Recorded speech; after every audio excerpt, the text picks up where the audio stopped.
Olá, meus irmãos, graça e paz a todos. Meu nome é Everton Ribeiro e esse é o podcast A Bíblia Explicada, onde você estará aprendendo estudos expositivos sobre a primeira carta de Paulo aos Coríntios. Hoje nós vamos para mais um capítulo desse estudo, alguns versículos apenas, do versículo 10 ao versículo 17. Você pode estar ouvindo esse podcast tanto aqui no YouTube quanto também no Spotify, onde estará disponível também o mesmo estudo. Então, vamos começar o nosso estudo.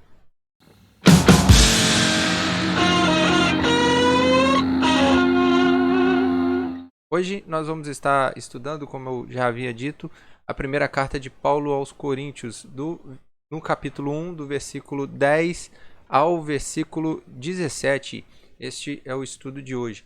Então, vamos à leitura do texto primeiramente para nós podermos entender o que o apóstolo Paulo estava ensinando aqui, que tem como tema esses versículos exortação à unidade.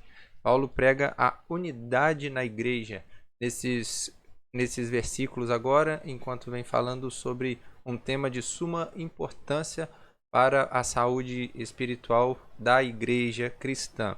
Então, diz assim o texto: Irmãos, pelo nome de nosso Senhor Jesus Cristo, peço-lhes que todos estejam de acordo naquilo que falam, e que não haja divisões entre vocês. Pelo contrário, que vocês sejam unidos no mesmo modo de pensar e no mesmo propósito. Pois, meus irmãos, fui informado a respeito de vocês por alguns membros da casa de Chloe de que há brigas entre vocês. Refiro-me ao fato de cada um de vocês dizer: eu sou de Paulo, eu sou de Apolo, eu sou de Cefas, eu sou de Cristo. Será que Cristo está dividido? Será que Paulo foi crucificado por vocês? Ou será que vocês foram batizados em nome de Paulo? Dou graças a Deus por não ter batizado nenhum de vocês, exceto Crispo e Gaio, para que ninguém diga que vocês foram batizados em meu nome. Batizei também a casa de Estéfanas. Além destes, não me lembro se batizei algum outro. Afinal, Cristo não me enviou para batizar, mas para pregar o Evangelho, não com sabedoria de palavras, para que não se anule a cruz de Cristo. Então, esse é o texto que nós vamos estar estudando e analisando hoje. Uma breve introdução aqui sobre esses versículos é que Paulo ficou por 1 ano e meio na igreja de Corinto, na cidade de Corinto. Como eu já havia dito antes, as cidades no passado, as igrejas no passado eram caracterizadas pelo nome da cidade. A igreja de Corinto, a igreja de Éfeso, era um único povo, uma única reunião, um único grupo que se reunia em torno do nome de Jesus Cristo. E na cidade de Corinto havia uma igreja plantada e fundada pelo apóstolo Paulo, que posteriormente, futuramente, é substituído por Apolo, que ficou no seu lugar quando Paulo partiu da cidade de Corinto para continuar a sua viagem missionária. Naquele momento que Paulo escreve a carta, ele estava na cidade de Éfeso, ele já havia partido da cidade de Corinto. A igreja de Corinto também era uma igreja agraciada por muitos dons. Os membros da igreja de Corinto eram pessoas talentosas, pessoas que possuíam muitos dons e talentos.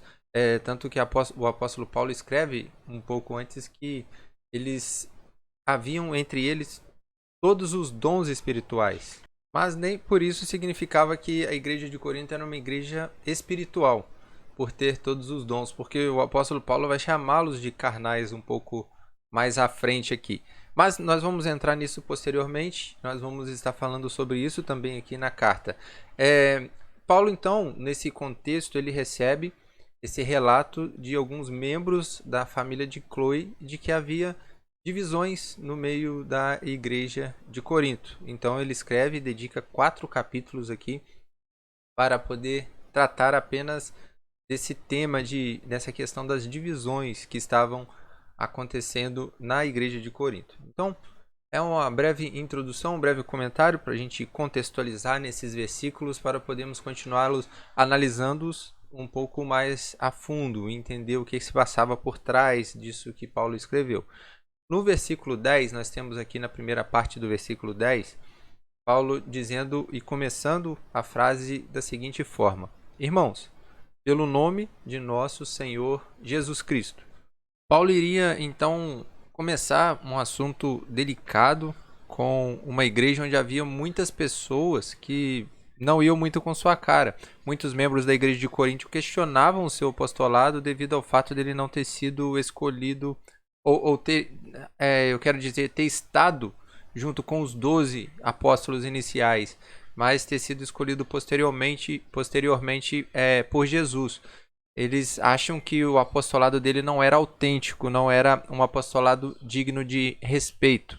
Então, para começar a falar desse assunto, Paulo ele roga pelo nome do nosso Senhor Jesus Cristo. Ele faz um apelo à pessoa do próprio Jesus. Ele diz: irmãos, pelo nome de nosso Senhor Jesus Cristo. Ele usa até a palavra Cristo, que quer dizer o Messias. Pelo nome do Messias, do Jesus, daquele a quem vocês servem.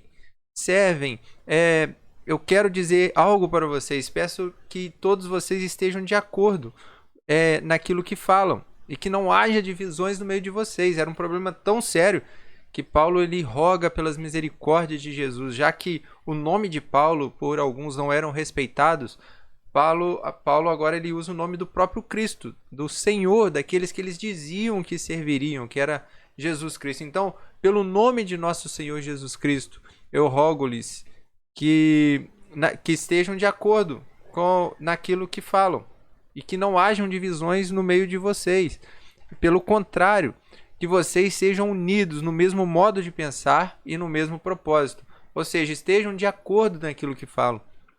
Falem a mesma coisa, a mesma palavra, que o foco de vocês sejam o próprio Jesus, o Cristo, aquele a quem vocês dizem que serve, o Messias que morreu por vocês na cruz do Calvário. Ele deve ser o foco, ele deve unir vocês e vocês devem estar de acordo com o próprio Cristo. E Paulo proíbe aqui usando a palavra cisma em grego para dizer que não haja divisões, ou seja, não se dividem entre vocês, vocês são um só, vocês têm o mesmo propósito que é servir a Cristo. Então não haja divisões, falem a mesma coisa, o mesmo evangelho, preguem o mesmo Cristo. Cristo não pode ser dividido e não se dividam em partidos, ou seja, Paulo proíbe partidos. Paulo aqui não proíbe divergências, debates teológicos. Paulo não proíbe questionamentos a respeito da pregação de alguém que não está de acordo com as Escrituras. Paulo proíbe partidarismo. Era o que aqueles irmãos de Corinto estavam fazendo, eles estavam se dividindo em partidos, ou seja, aquele que se dizia do partido do apóstolo Paulo negava tudo o que Pedro pregava, e assim também tudo o que Apolo pregava, e os outros faziam a mesma coisa. Então era uma divisão entre homens que o próprio Cristo havia levantado para poder edificar a igreja. Observem bem, Paulo aqui não está tratando de erros teológicos, Paulo não está tratando aqui de divisões a respeito de pregações doutrinárias que estavam contrárias às Escrituras, mas ele estava alertando aqueles irmãos para não se dividirem entre homens de Deus que pregavam o evangelho genuíno. É muito diferente quando você tem hereges, como nós vemos muitos hereges hoje, pregando o evangelho da prosperidade, um evangelho fácil, um evangelho que Deus faz tudo o que você quer, um Deus que te serve, não você servir a Deus, um evangelho que você tem que dar todo o seu dinheiro para a igreja. Não é esse o evangelho. Nós vemos muitas heresias hoje no meio da igreja, e negar e questionar esses homens é correto, é bíblico. A Bíblia manda, o apóstolo Paulo mesmo manda nós questionarmos os falsos mestres. A Bíblia não nos dá o direito de nos unirmos a falsos mestres. E não, ele é um ungido de Deus, eu não posso falar contra aquele homem. Não, se está pregando heresia, deve ser questionado sim. Mas aqui nesse contexto, aqueles homens não estavam pregando de heresia. Eles estavam se dividindo em grupos de preferências, partidos, e não questionando problemas de heresias. Combater heresias nós devemos. Opiniões diferentes sempre existirão. Partidarismo já engloba fanatismo e excessos, ou seja, somente o que o partido A prega é o que eu vou seguir. O que o partido B prega, ainda que seja verdade, eu anulo tudo porque aqueles não são da minha preferência. Então, isso é partidarismo. Um partido anula a opinião do outro partido. Isso é completamente errado. A Bíblia não nos ensina dessa forma. Nós devemos ouvir. Se a verdade do Evangelho, independente de quem prega, é anunciada, ela deve ser aceita. Nós não podemos fechar o coração para uma verdade só porque nós não adotamos a filosofia de tal, de pregação de tal, a oratória de tal. Não. Nós devemos sim combater heresias e falsos mestres na igreja, sim.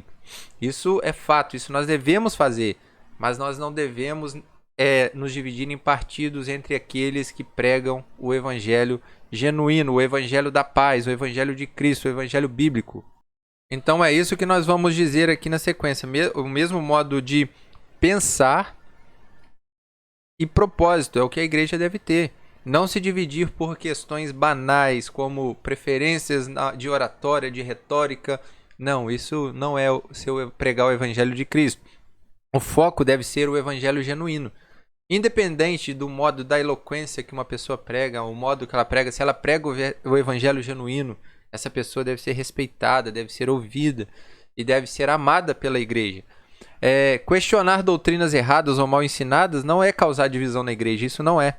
Mas lutar pela fé racional e manter pura a igreja. Então, se uma igreja não combate heresias com medo de dividir a igreja também está pecando.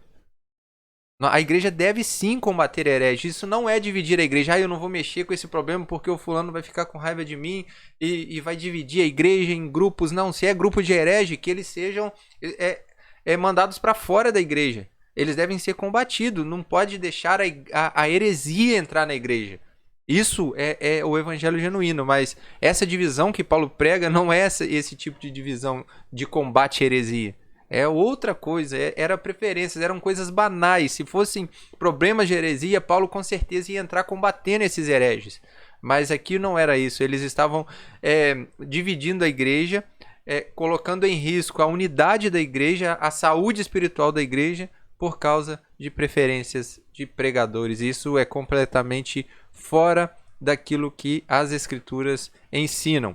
Então, agora nós temos o versículo 11 também, que diz: Pois, meus irmãos, fui informado a respeito de vocês por alguns membros da casa de Cloe de que há brigas entre vocês. Como nós já havíamos dito antes, Paulo estava em Éfeso quando escreveu a carta, e ele recebe essa informação enquanto está lá em Éfeso. Ele não estava em Corinto, ele estava na cidade de Éfeso. E nós não temos muitas informações sobre quem era essa Cloe ou quem eram os membros de sua família. Provavelmente, como o texto pressupõe, era uma pessoa conhecida na cidade de Éfeso, pela igreja de Corinto.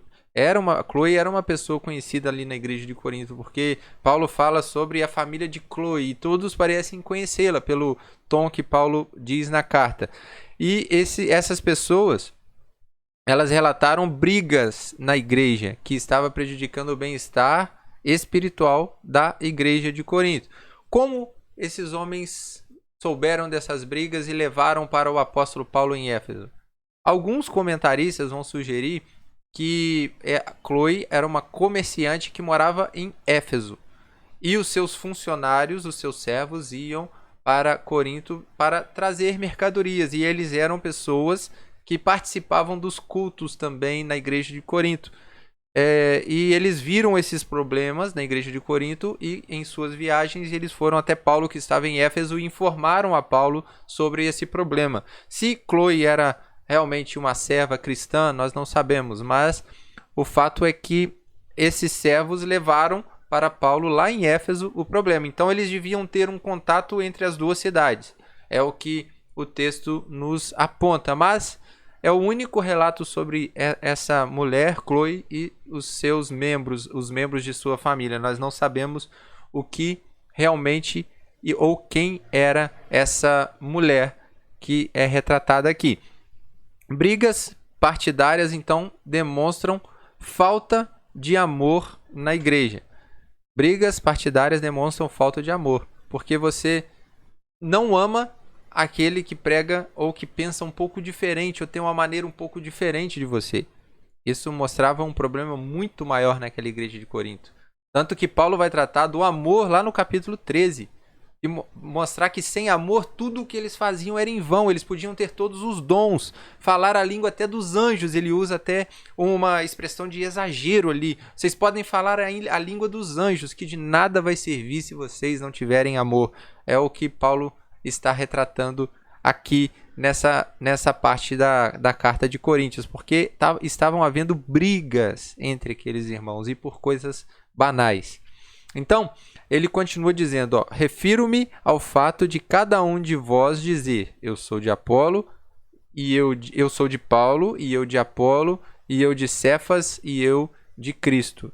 Então, havia lá em Corinto, assim como em toda a Grécia Antiga, uma cultura da valorização da retórica filosófica e também da oratória. As pessoas tinham o costume de irem para as praças para ouvirem os filósofos falarem coisas bonitas, coisas da filosofia, pensamentos filosóficos, e cada um escolhia um filósofo favorito. O meu filósofo favorito é o fulano de tal, o meu filósofo favorito é o outro. E eles se apegavam àquelas pessoas. E essa cultura começou a entrar também na igreja cristã, que havia acabado de ser inaugurada naquela cidade há poucos anos. E eles estavam começando a fazer essas divisões partidárias. Partido de Paulo, partido de Apolo, partido de Cefas, que é o Pedro, e também o partido de Cristo. Nós vamos entender e vamos ver que os próprios apóstolos não aprovavam o que eles estavam fazendo.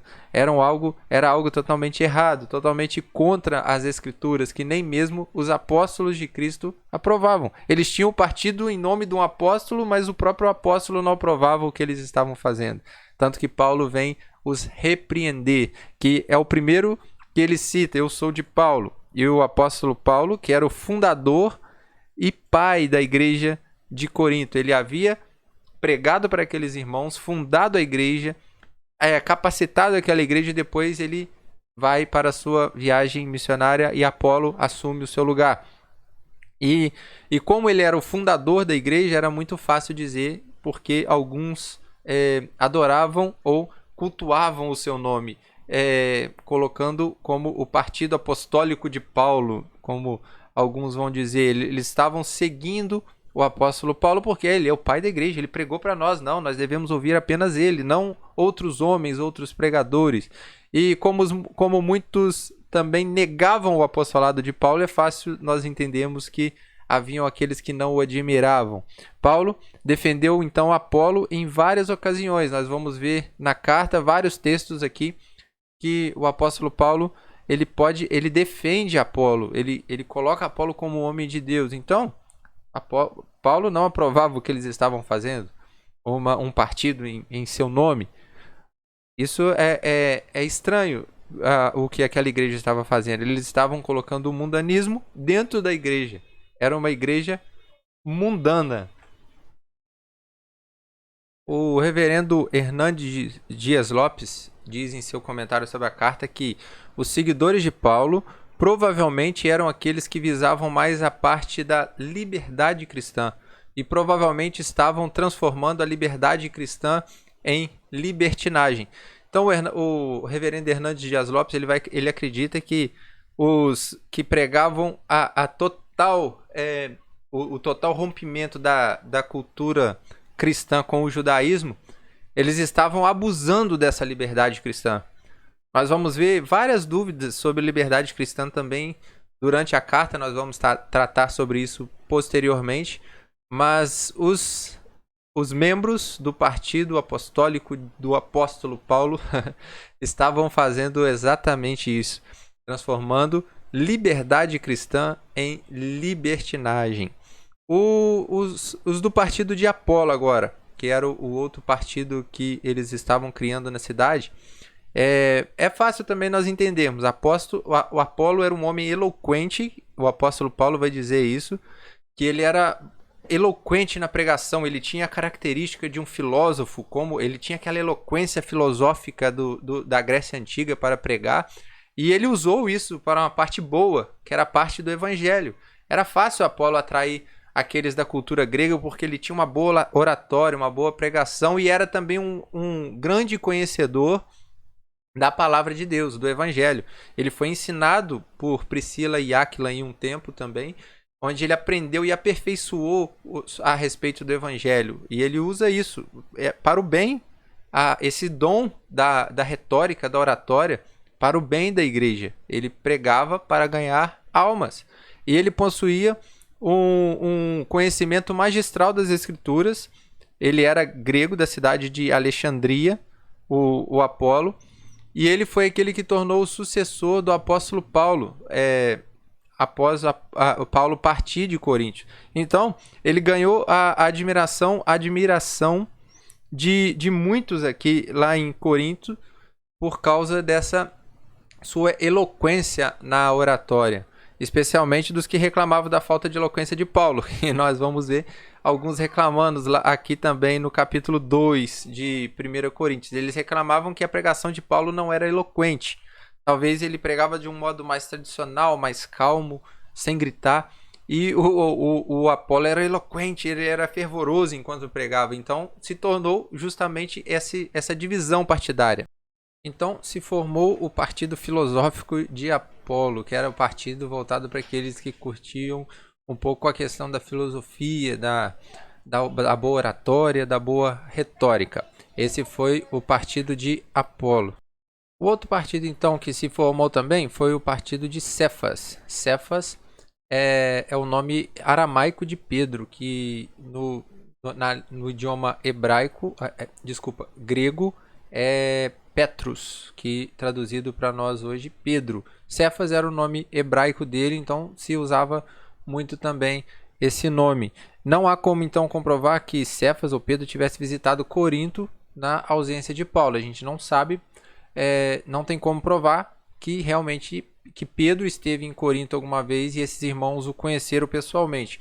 Mas Pedro era conhecido em todas as igrejas, ele era famoso naquela época, era um dos discípulos que foi conhecido como o cabeça da igreja, né, nomeado pelo próprio Cristo e porta-voz dos apóstolos. Era altamente respeitado, então, o Pedro. Então, todos conheciam o Pedro, então era natural que se formasse também algo para algum tipo de partido para o lado de Pedro também. E Pedro e Paulo eles se respeitavam mutuamente. E, em vista do que podemos ter certeza que também Pedro abominaria ter seu nome associado a uma facção em Corinto. Hernandes Dias Lopes ele diz que o partido formado em torno de Pedro era mais conservador, composto possivelmente por judeus e prosélitos, e gostavam de observações mais legalistas. Então era natural também muitos judeus, muitos prosélitos se formassem um partido mais judaizante. E a figura central disso é o próprio apóstolo Pedro, que teve até aquela resistência acerca de algumas questões da liberdade cristã. Tiveram um embate, Pedro e Paulo, em uma questão também nesse sentido. Então era natural que se formasse um partido também do Pedro, já que era um povo que gostava de formar partidos, né? Porque natural nunca é se dividir em uma igreja em partidos. Mas aconteceu também um partido que apoiava Pedro. E por último, o partido que se dizia de Cristo. Esse partido gera muitas questões, muitas dúvidas, porque não se há uma explicação clara sobre o que seria o partido de Cristo, aqueles que apoiavam Cristo, porque que eles estavam ali também sendo nomeados por Paulo. Seria o caso de que os coríntios que não pertenciam a nenhum dos outros grupos formavam o partido de Cristo? Acaso não eram todos esses cristãos seguidores de Cristo? Cristo não se encontra numa categoria diferente das outras três pessoas? São perguntas que não são respondidas. O porquê desse partido de Cristo?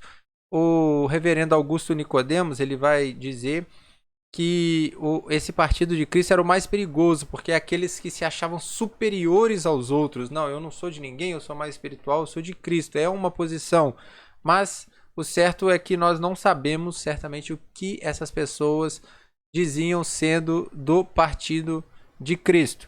E continuando no versículo 13, na segunda parte aqui, Paulo vai na parte A do versículo 13, vai dizer o seguinte: será que Cristo está dividido? Então, será que Cristo está dividido? Havia sim divergência de comentários, divergências de pensamentos, mas havia principalmente uma divergência ali, como eu disse, partidária. Aqueles irmãos formaram partidos dividindo Cristo e cada um dizia que Cristo pertencia ao seu partido, ao seu apóstolo, ao seu pregador preferido. Então, isso acontece. Existem alguns comentaristas que divergem nessa questão sobre o Cristo está dividido. Eu vou apresentar aqui para vocês as duas posições mais comuns, que é a primeira posição diz que Paulo não estava fazendo uma pergunta, acaso Cristo está dividido? Mas uma afirmação, Cristo está dividido. Ou seja, ele diz que vocês estão dividindo o Cristo.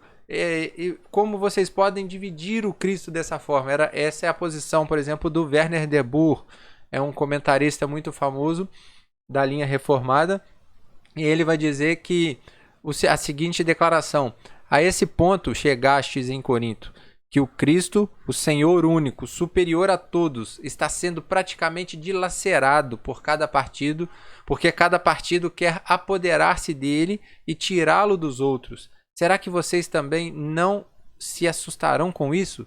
Ele comenta como se fosse um alerta: Cristo está dividido. Será que Cristo está dividido? Ou seja, vocês estão dividindo o Cristo.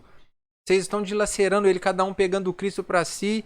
E na verdade Cristo não está no meio disso. Existem aqueles que são de Cristo. É uma das posições teológicas a respeito dessa parte do Cristo está dividido, né? A segunda posição é a mais natural, a mais clássica e tradicional, que Paulo usa uma sequência lógica de 3 perguntas retóricas, todas elas com a resposta não.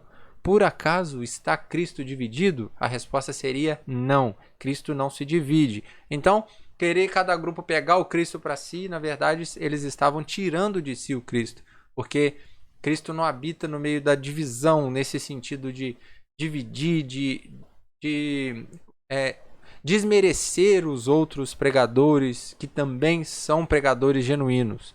Não falo, mais uma vez, aqui de hereges. Hereges devem ser questionados e devem ser punidos também pela igreja. Mas aqui estávamos falando de pessoas que realmente pregavam o evangelho genuíno. Então, na parte B do versículo 13 diz o seguinte: será que Paulo foi crucificado por vocês? Ou será que vocês foram batizados em nome de Paulo?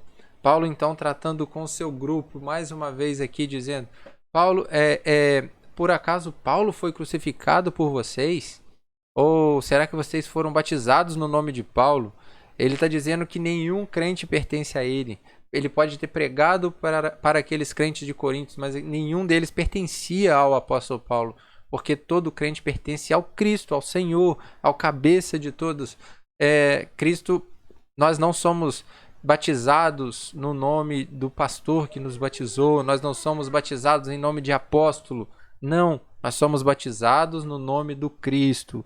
William Hendrickson vai dizer o seguinte: por mais importante e espiritualmente poderosa e avivada que possa ser uma testemunha de Jesus, por mais que realize coisas maravilhosas e exerça uma influência profunda, a obra redentora na cruz, ou seja, a única coisa que realmente importa, ela não consumou.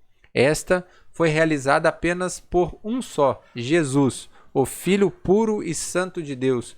Por isso ninguém mais, além dele, pode ter significado essencial na minha vida. Toda exaltação errada de personalidades cristãs culmina na pergunta: acaso foi ele ou ela crucificado por nós? Então, nós damos honra a quem tem honra. É claro que existem pessoas, Paulo foi um grande homem, Pedro foi um grande homem, mas só isso. Cristo foi o único que morreu por nós na cruz do Calvário. Cristo foi o único que foi crucificado por nós. Cristo é aquele em quem nós somos batizados no nome dele, é aquele a quem nós pertencemos. Então, nós não damos honra, nós não exercemos nenhuma influência profunda em qualquer figura humana, a não ser o próprio Cristo, que é que é o nosso Senhor, aquele que cuida da igreja. Nós não nos pertencemos a Maria, nós não pertencemos a Pedro, nós não temos uma mãe no céu, nós não temos ninguém que nos guarda, não, é apenas Cristo, o nosso Senhor, o único Deus verdadeiro, é o único que nos guarda. Então, ser batizado em nome de alguém possui a conotação de uma expressão corriqueira daquele tempo do contexto comercial. Registrar em nome de alguém, pôr na conta de alguém. O batismo é uma mudança de propriedade. O novo proprietário é aquele em cuja pessoa é batizada. Eu pertenço a Paulo. Será que isso confere? Realmente pertences a ele? Porventura foste entregues à propriedade dele pelo batismo? Então, essa é outra citação do William Hendrickson. Ele diz que naquele contexto, ser batizado em nome de alguém significava um pertencimento. Você não foi batizado em nome de Paulo ou de nenhum outro santo da igreja, nenhum homem santo que servia ao Senhor. Não, nós somos batizados em nome de Cristo. Nós somos devotos apenas de Cristo e não de nenhuma outra figura. Apenas Cristo é o nosso Senhor e o nosso Salvador. Amém? Então, seguindo. Dou graças a Deus por não ter batizado nenhum de vocês, exceto Crispo e Gaio, para que ninguém diga que vocês foram batizados em meu nome.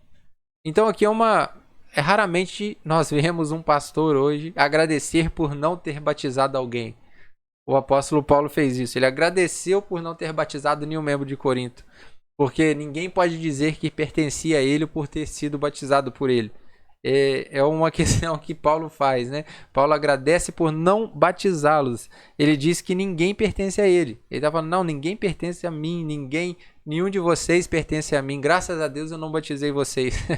É até engraçado nós lermos isso, porque aqueles irmãos estavam com uma compreensão totalmente errada do batismo, da servidão ao Senhor Jesus. Eles achavam que os homens, que eles pertenciam àqueles que eram melhores para eles, a quem eles gostavam mais e preferiam mais. Isso Paulo corta já aqui na raiz. Não, eu não batizei nenhum de vocês, então nenhum de vocês me pertence. Mesmo assim, foram batizados em nome de Cristo. Versículo 16, continuando também, diz: batizei também a casa de Estéfanas. Além destes, não me lembro se batizei algum outro. Paulo aqui ele tem um lapso de memória e lembra que também havia batizado a casa de Estéfanas. Aliás, Paulo diz no capítulo 16, 15, que a família de Estéfanas foram os primeiros crentes da província de Acaia. Então, apenas uma lembrança que Paulo teve. Não, batizei também a casa de Estéfanas, mas nenhum de vocês me pertence, nem mesmo esses a quem eu batizei. E por último, versículo 17, ele diz: afinal, Cristo não me enviou para batizar, mas para pregar o evangelho, não com sabedoria de palavra, para que não se anule a cruz de Cristo. Esse versículo se divide em duas ordens de Cristo para Paulo. A primeira é quanto à tarefa de Paulo, que é pregar. Paulo foi chamado para pregar o evangelho e anunciar o evangelho aos gentios. Essa é a primeira missão de Paulo. Ele não está aqui desmerecendo de nenhuma maneira o batismo, mas ele está apenas corrigindo aqueles irmãos a questão do pertencimento e apresentando para eles que nenhum cristão pertence a nenhum ser humano, apenas ao Cristo. Por mais fiel e santo que um líder seja, ele é indigno da vida de alguém. O único digno de nossas vidas é o Cristo, crucificado e ressuscitado no terceiro dia. Então, Cristo é o nosso dono, o nosso Senhor. E a segunda ordem é o método usado na tarefa. Como que Paulo pregava o evangelho? Uma coisa é certa, não com sabedoria de palavras, ou seja, não da forma com que os gregos queriam, não da forma com que os gentios queriam e admiravam, mas ele pregava a cruz de Cristo, que essa nos capítulos seguintes, nos versículos seguintes, Paulo explica. Essa para os gentios para os judeus era loucura. O Cristo crucificado. E para nós é a sabedoria, é o poder de Deus para aqueles que servem a Jesus. Na verdade, para os judeus era escândalo e para os gentios loucura, né? É o que Paulo ele vai falar no seguinte: E se é escândalo para os judeus, para nós não é escândalo. Se é loucura para os gentios, para nós não é loucura. Para nós é sabedoria e o poder de Deus. Deus usa as maneiras loucas para confundir as sábias deste mundo. Então, a cruz, a mensagem da cruz é para nós a forma com que nós devemos servir a Jesus e anunciar esse evangelho, não por retórica bonita, não por sabedoria. Se alguém tem esse dom, isso é um acréscimo, mas o foco é sempre a mensagem, a palavra, e não aquele que transmite a palavra. Esse é o ponto importante. Se alguém tem o dom de transmitir a palavra, se alguém tem o dom de pregar, isso é apenas um instrumento que Deus te dá para anunciar o evangelho da maneira correta, porque o que vale é como você anuncia, as palavras que saem da sua boca, a forma que você prega, se é com fidelidade ou não. Deus requer que suas testemunhas sejam fiéis na pregação do evangelho. Então, uma aplicação que nós podemos fazer é que nós pegamos para nós, é que Deus requer fidelidade na pregação do evangelho. Nós somos apenas instrumentos na mão de Deus. O que vale, o foco é a mensagem pregada com fidelidade. E é isso que Deus requer de seus servos, fidelidade na pregação do evangelho. Então, espero que você tenha gostado. Esses foram os versículos expostos hoje. Se você gostou desse vídeo, que você compartilhe com seus amigos, deixe um comentário.